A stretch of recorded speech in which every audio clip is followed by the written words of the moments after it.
Olá a todos, bem-vindos a mais este vídeo. Este vídeo, já viram pelo título, tem uma temática pesada.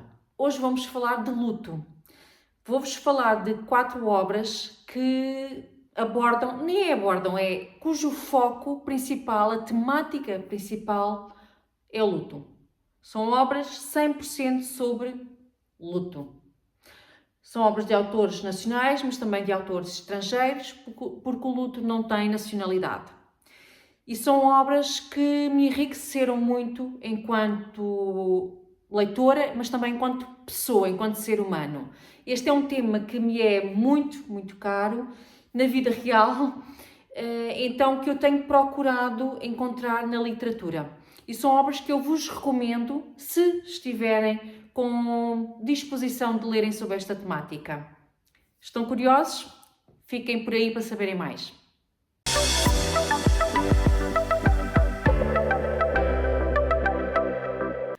Então, sem qualquer ordem de preferência ou ordem de leitura, olha, vai aqui ao sabor da maré.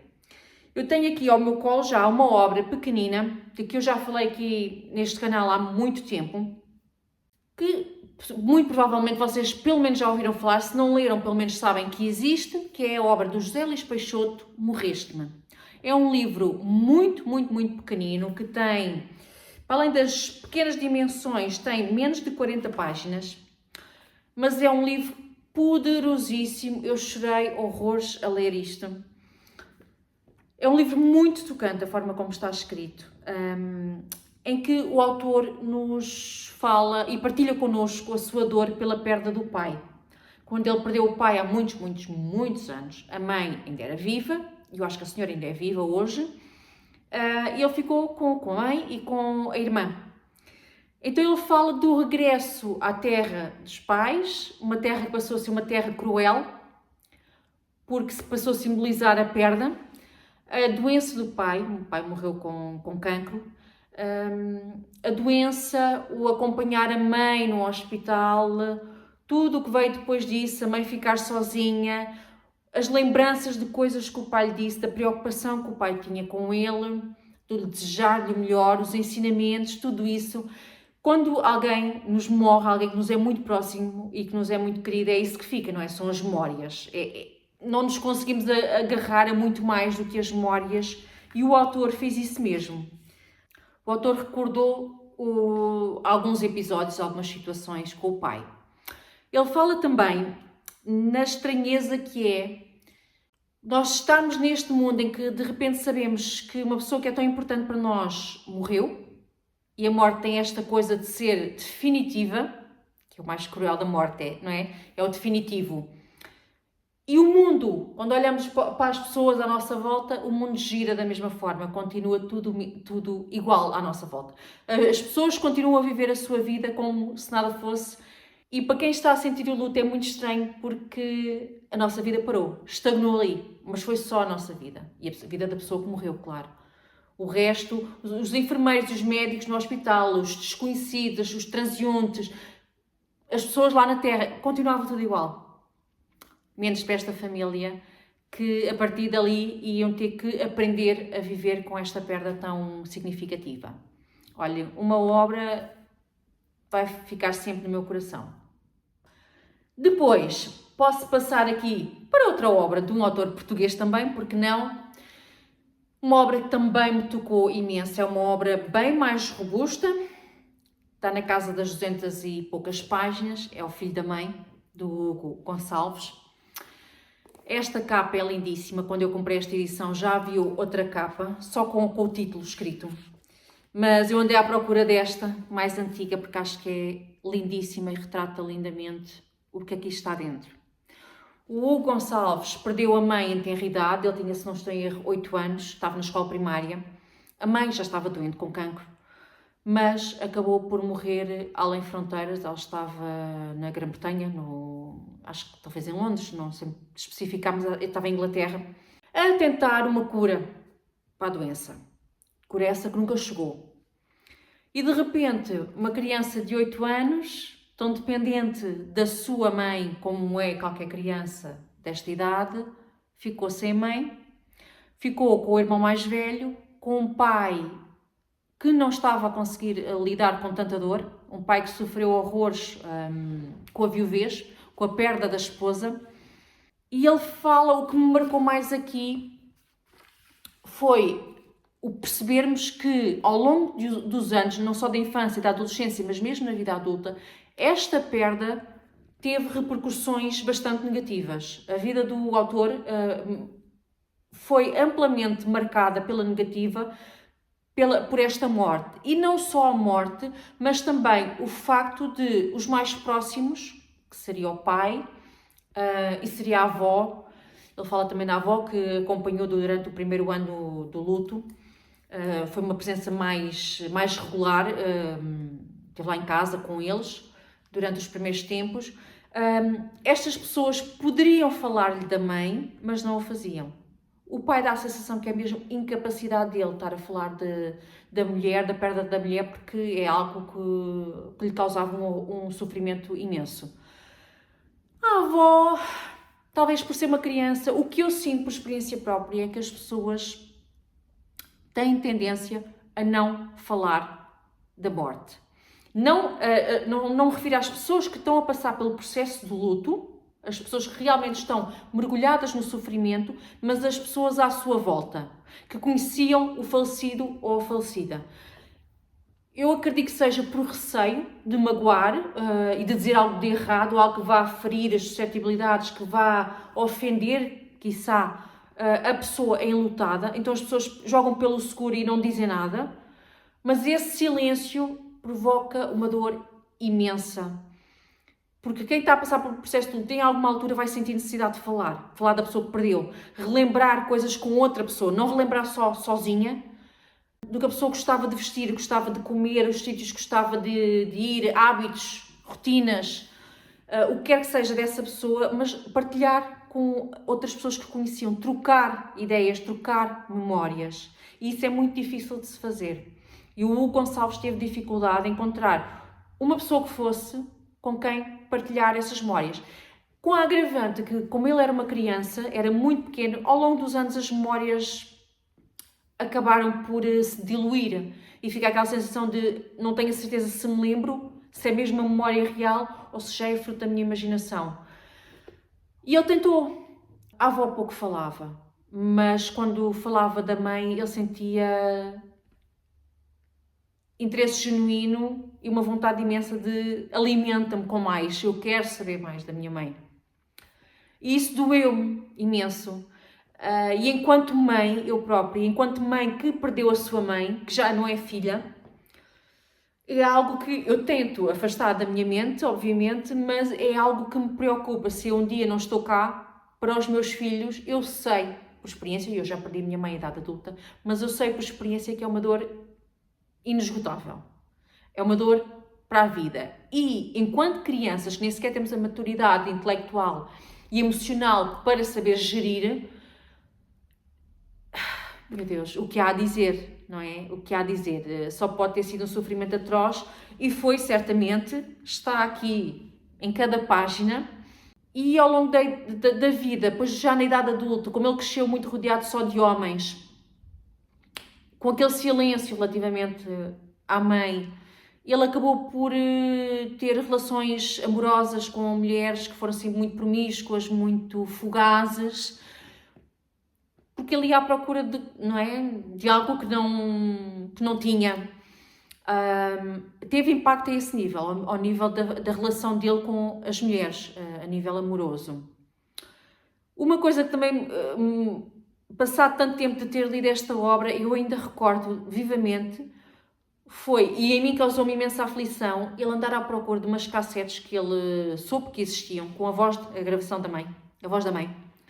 Ele andava à procura dessas cassetes, perguntava ao pai onde é que estavam, talvez estejam na garagem, e andou à procura, vasculhar tudo à procura das cassetes para conseguir ouvir a voz da mãe.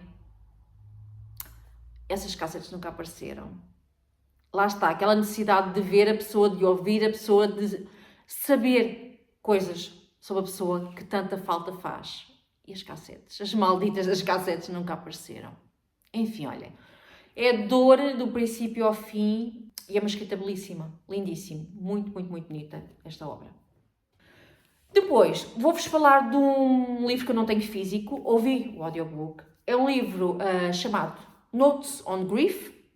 Eu vou pôr aqui a capa da edição portuguesa, porque eu sei que está traduzido para português, da Chimamanda Adichie.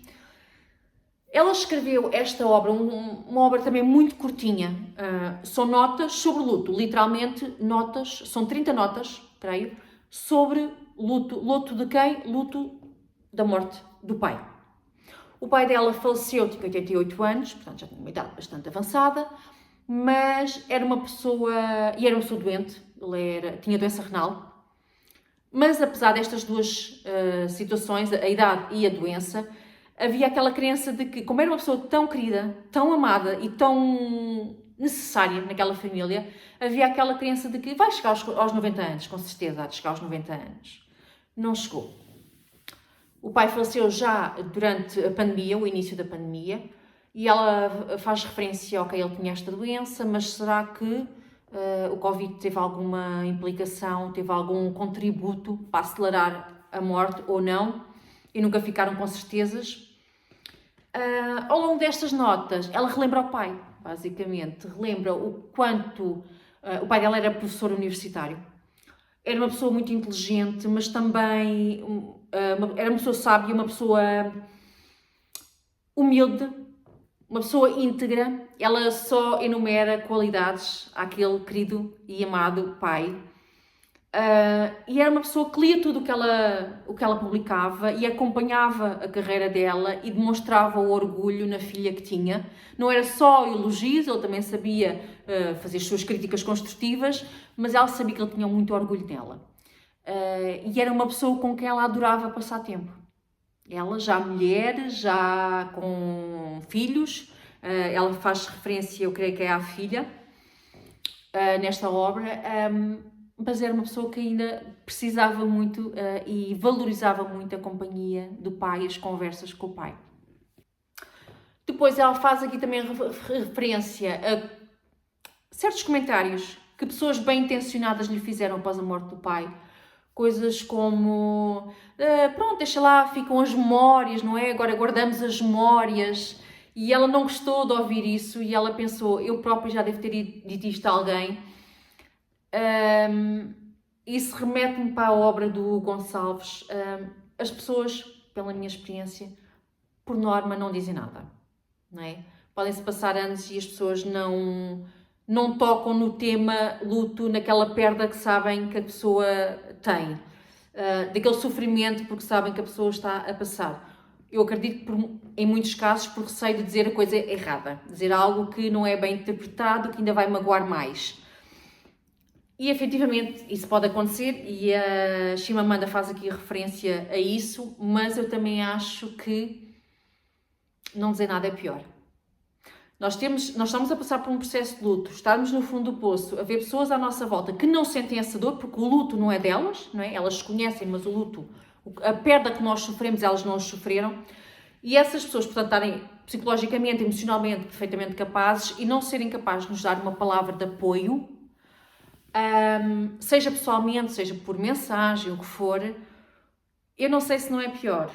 Embora se compreenda a posição da pessoa, salvaguarda-se, mas o fingir que não se passou nada, o fingir que não sabe de nada, a meu ver, é pior. Mas pronto, isto é a minha opinião pessoal. Que mais? Ela fala aqui de questões culturais, portanto a autora é nigeriana. E ela fala aqui na forma como... na questão cultural, a tradição em termos de funeral. Os funerais é suposto, no país dela, é suposto serem acontecimentos de celebração da vida da pessoa que faleceu. Portanto, é suposto ser festivo. E ela não estava nada para aí virada.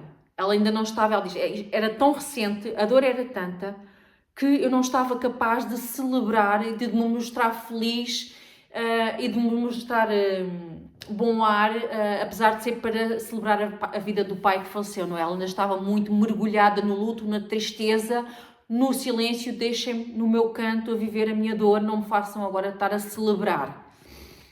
São questões culturais e houve outras que ela referiu que são algo agressivas, sobretudo para a mulher que perde o marido, para a viúva, enfim, questões culturais. Mas eu deixo esses pormenores para vocês quando fizerem esta leitura, se eventualmente a fizerem. Fala também o quê? São muitas notas, portanto há muita coisa nesta obra pequena, mas ela fala também na realização de que, como eu referi há pouco, a morte é esta coisa de ser definitiva, não é? E a pessoa morre, nós obviamente sabemos que é para a vida, que é para todo o sempre. Enquanto nós formos vivos, nós não vamos mais ter aquela pessoa connosco. Mas o passar do tempo e realmente isso ir mergulhando em nós, ir caindo esse peso em cima de eu não vou voltar a ver esta pessoa, eu não vou voltar a abraçar, a beijar, a conversar com esta pessoa. Essa realização acontece e está muito presente também no luto que a Chimamanda fez pela morte do pai. Enfim, uma obra também que eu gostei muito de ler e de acompanhar e de sentir esta experiência, o que esta filha passou, porque nesta obra ela é apenas uma filha a recordar o pai. Por fim, uma obra de que, enfim, destas três de que já falei, será certamente a menos conhecida, talvez ainda não tenham ouvido falar nela, ainda não vos tenha passado à frente dos olhos, e chama-se O Luto é a Coisa com Penas, do autor Max Porter. Tem esta capa assim, muito negra, e tem um corvo na capa. E o corvo faz aqui todo o sentido. Esta é uma obra que para mim foi na base do primeiro estranha-se e depois entranha-se. Eu estranhei muito esta obra ao início, pensei, isto não vai ser para mim, não sei se vou acabar esta leitura. Apesar da obra até ser fininha e ter uma mancha gráfica assim. Não é texto corrido. Nós temos pequenos textos, portanto isto lê-se muito rapidamente. Percebem? É muito assim. É de leitura rápida, pelo conteúdo. Ou melhor, pela mancha gráfica, não pelo que diz, não é? O que diz...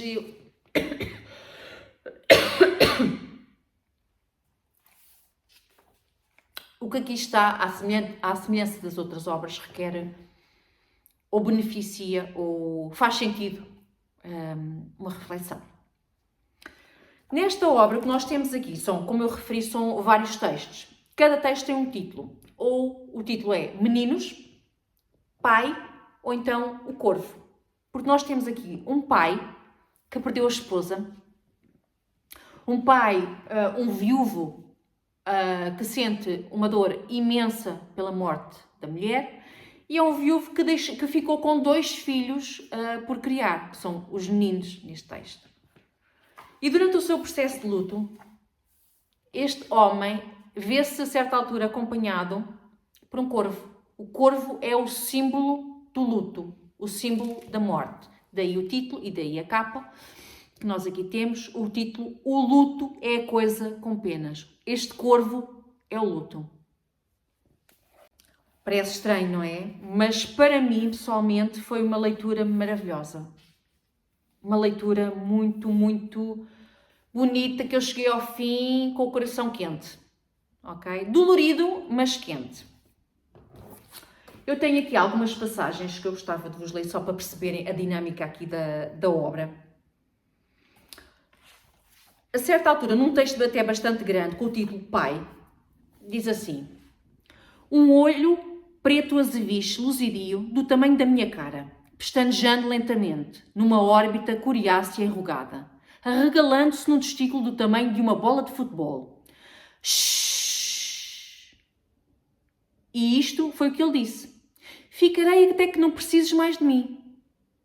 Põe-me no chão, disse eu. Só quando disseres olá.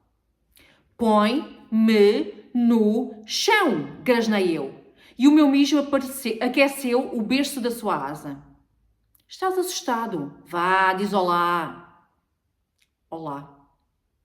Dê-lo como deve ser. Eu recostei-me para trás, resignado, e desejei que a minha mulher não tivesse morrido. Desejei não estar apavorado, caído num gigantesco abraço-pássaro no meio do corredor. Desejei não ter ficado obcecado com esta coisa, justamente no momento da maior tragédia da minha vida. Estes eram anseios reais. É assim que começa a relação deste homem deste viúvo com o corvo. O corvo que lhe diz, que pega nele e diz, cumprimenta-me, diz-me olá, só te vou largar, só te vou deixar em paz quando já não precisares mais de mim. E assim foi. Um pouquinho de nada mais à frente, num texto intitulado Meninos, diz a certa altura: sabíamos que não nos davam respostas diretas quando perguntávamos onde está a mamã.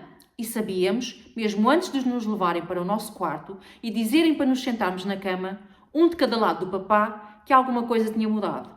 Soubemos e compreendemos que isto era uma nova vida e que o papá era agora um tipo de papá diferente e que nós éramos agora uns meninos diferentes, éramos uns meninos corajosos sem mamã.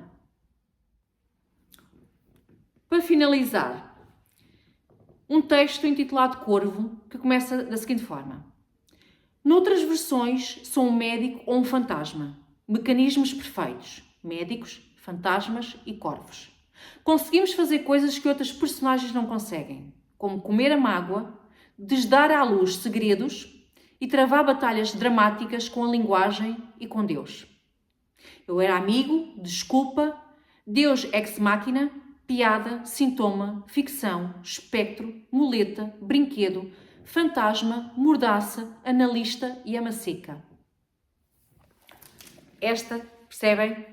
Esta é a função do corvo na vida deste pai e, no fundo, desta família, porque os meninos apercebem-se que o pai coabitava com um corvo imaginário, com um corvo diferente.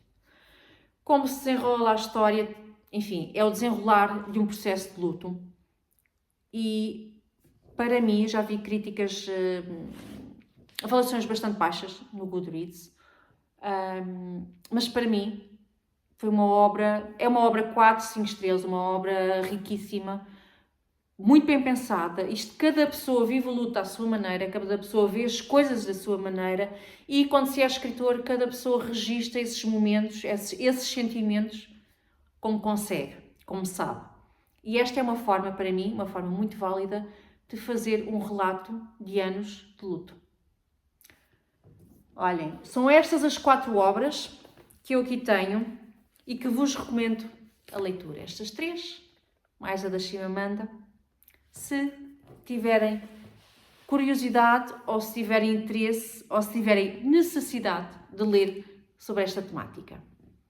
Despeço-me com o pedido de que, se ainda não subscreveram o canal, que subscreva e que partilhem com os vossos amigos livrólicos, e nós vemos no próximo vídeo.